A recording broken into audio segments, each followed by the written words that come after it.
وګوره د نرګسیانو یو کیسه ده د 15 منټو لپاره دې ځان خفه کړي نور چې دی وځي بیا خوشګپیانې قیسې قطاري دا اجاز خان راغی د دنیا جاسوسان یې راوسته او شهید شو شهادت او شهید ما پړه کې به ویل مال کورونو کې درې شهیدان پیدا کړه پردی بچی د زړه پې نه خوږېږي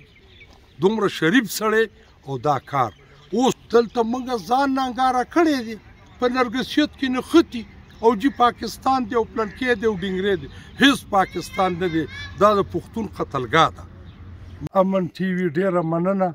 د اعجاز خان د درانه غم په موقع دلته په تالاشا کې په امیش کلي کې د هغه په سلي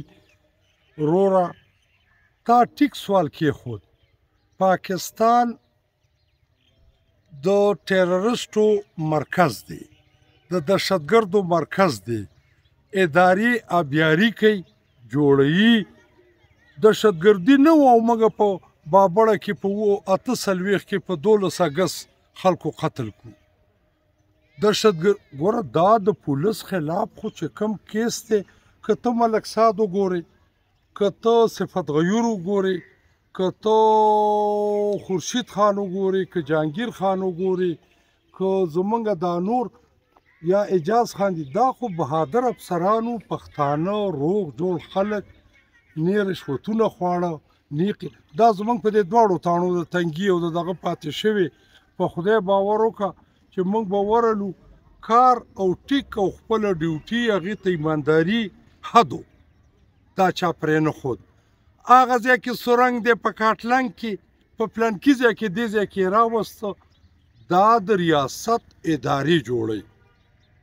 د ریاست چې کومې سیکیورټي ادارې دي هغې دا جوړوي پاکستان د مون نه سیکیورټي سټیټ دی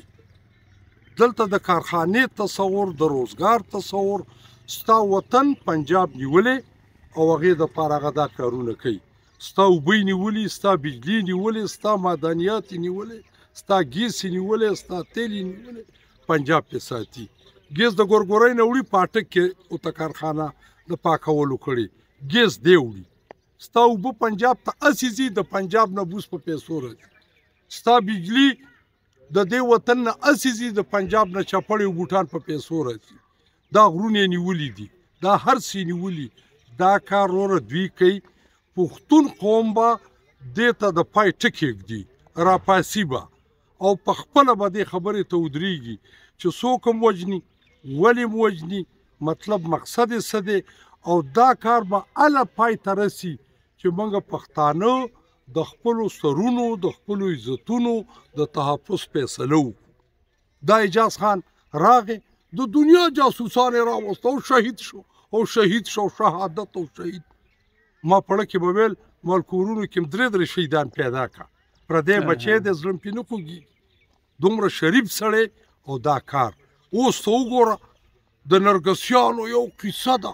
د 15 منټو لپاره دې ځان خفه کړي نور چې دی وځي بیا خوشګپیانې قیسې قطاري بس بیا هیر شي غم یې په کور شي اوس یې دا پرور قیسه او دا لا بېل غم په غم پسې نو موږ پښتانه چې د څو پورې سنجیده فیصله نه ده کړې دې ته ودرېدلي نه موږ له منظور پښتین پارټي کوو په موږ پسې د دنیا قیسې راوویستې دا هندوستان څه ملګري دي او چین څه که ما څه ملګري شو زه به څه په لومبۍ ورځ حساب وکړم خو ما څه څوک لا نه دي ما څه پښتون نه ودرېږي پردی ما څه کوي پولیس راله وجني په ګاډو کې ورته کېنولي نن لکي مروت کې مړ شه اقبال خان په شان خوږ پولیس به په دې ملک کې پیدا نه کړي شاعر مو هغه زموږ کور لمبې ورل خبره دا ده چې دلته دا حالت دی دلته موږ ځان ننګاره کړی دی په نرګسیت کې نښتي او جی پاکستان دی او پلنکې دی او ډنګرې دی هیڅ پاکستان نه دی دا د پښتون قتلګاه ده موږ اعجاز خان ته د هغه په شاندار او ښه ژوند او د قانون او د حق دپاره چې ده کومې ستړي کړي په دې خراج تحسین پېښ کړو کورنۍ ته صبر غواړو البته پولیس فورس ته پښتنو ته دا وایو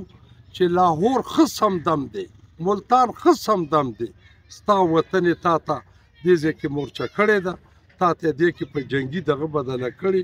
د دې علاج کول که پښتانه سیاسیانو ته زه اپیل کوم پاټو ته م اپیل کوم چې اوس تا نه پارلیمنټ کې پرېږدي نه د بل څه کې پرېږدي هغه MKO مدرولي 15 کسانو پاس شوي 11 کسان دلته دغه وټونه دي د وټونو هم درته پته ولګېده دا هر څه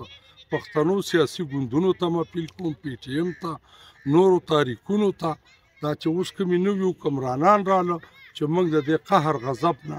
او د دې برناقه قتلونو نه په امان کې یو دې دپاره یو پټلي ګامونه والي یو رښتیا خبرې وکړي په خپل ځان اعتبار وکړي او د دې وطن او د دې ولس د عزت